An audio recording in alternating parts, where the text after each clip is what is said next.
Okay, removing slide pins on a 2000 Jeep Wrangler.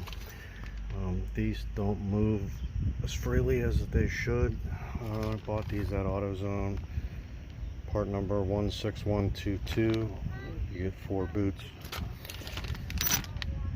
And H5093.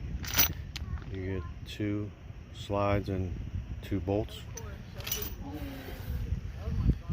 The old bolts are 13 millimeter and the new bolt heads are 12 millimeter. Keep that in mind.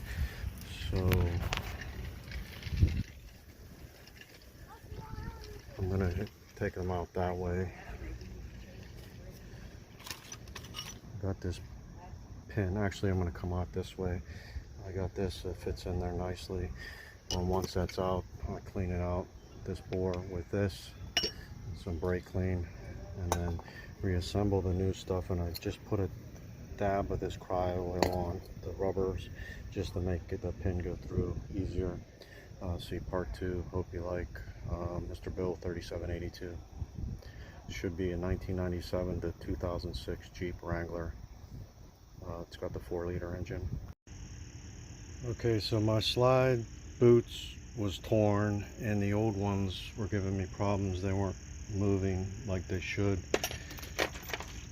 Here's an old one. This is on a 2000 Jeep. TJ should be the same for 97 to 2006. So the thing to do is I cleaned this out with a file. I used a rat tail file. Cleaned it out, squirted it out, put the boot in first. And then I put a little bit of cryo oil on this, and then you just start working its way into there, and then you'll come out with the new. There wasn't any videos that I could find that dealt with this, so I hope this helps somebody. This is Mr. Bill 3782.